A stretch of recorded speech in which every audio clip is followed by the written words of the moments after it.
What were the differences you noticed from when you started to when you ended in the student body? Mm-hmm.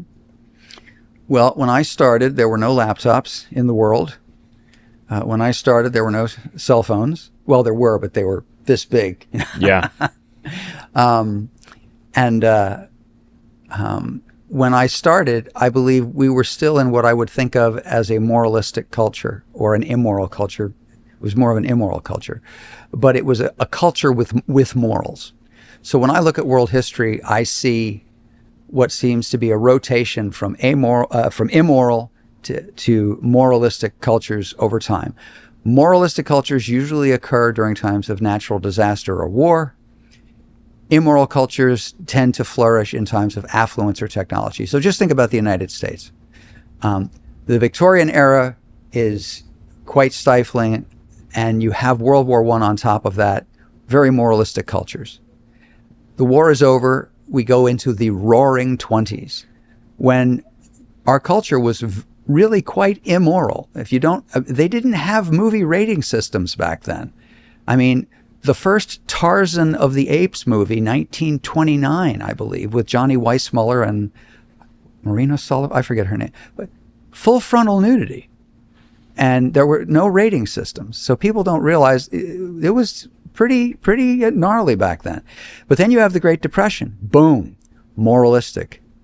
And we have a moralistic culture that is then accentuated. Boom, World War II. Coming out of World War II, we start to have prosperity, etc. There are the vestiges of religiousness still, but into the 60s, we have the sexual revolution that blossoms into the 70s, continued sexual revolution that blossoms into the, AIDS, the early 80s.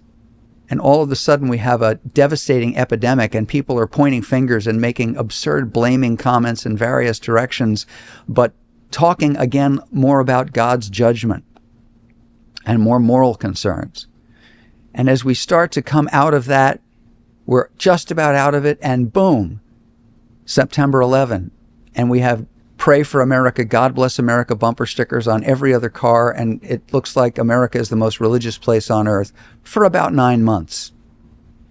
And then it slowly starts to get back into a more what I would call an immoral culture, meaning a culture that glorifies hedonism, a culture that says, yeah, we know these things are bad, but if it feels good, do it, and we'll do those things. But a real change, I think, has happened. So that was the culture of the 90s.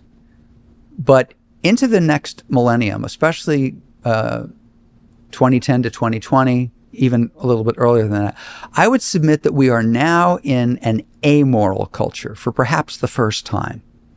A culture based on postmodern philosophy that in fact says there are no absolutes, there is no such thing as right and wrong, there are only differences, and you tolerate differences. That's where we get the term tolerance, which is not a biblical concept. Tolerance is based on the assumption that no one can be wrong or right, there are just differences. You want to know a much harder thing to do than to tolerate people? To love them. Agape love says, God has told me that I think some things are right and some things are wrong, and what is happening here is wrong, but I'm going to love you and do my best to serve you as best I can, even though I disagree. That's different. And so not only that, but I believe as, again, further away from disasters or military crisis we got, and with the polarization of media and social media booming to the place where we have, I believe, decreased our ability for logical thought. We have become reactionary emotional thinkers who respond much more quickly to memes than to essays or articles. We don't think of ideas. And so I believe that in our current culture, there is more entitlement. There is more assumption that everyone's truth is their own truth. Now, obviously, not all of that was something that I saw at Fuller Seminary as a Christian seminary, but it would also be ridiculous to assume that even a seminary would not be influenced by the culture outside it.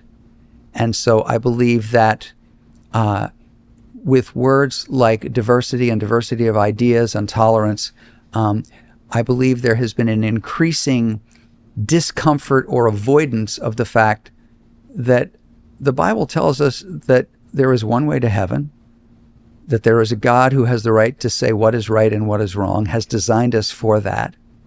And those ideas have become less palatable over time.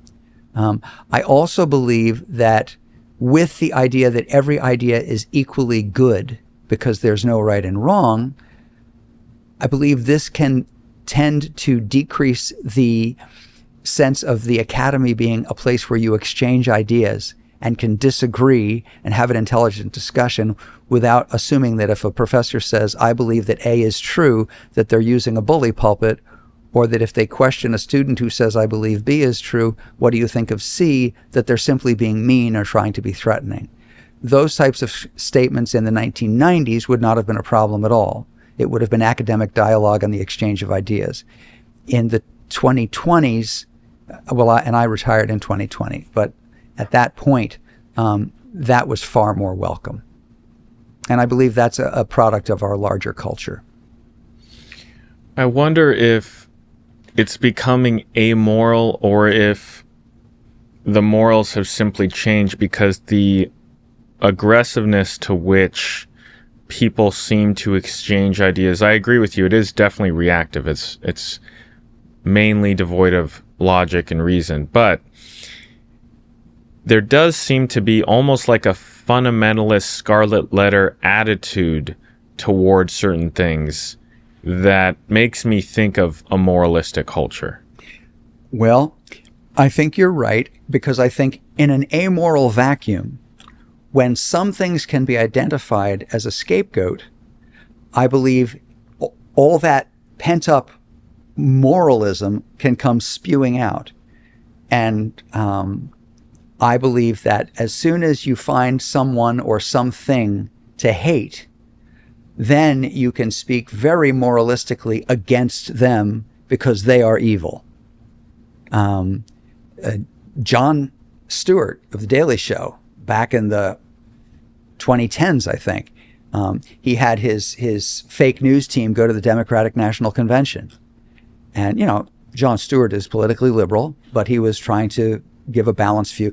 And he was basically, it was a satirical piece, but he had his interviewers interview these people at the Democratic National Convention, and he was asking them about tolerance. And who do you tolerate and what do you tolerate? And basically, many of them that they cherry picked for this piece, so it's not fair, it's a humor piece. But what about the evangelical Christians? Oh, no, not them.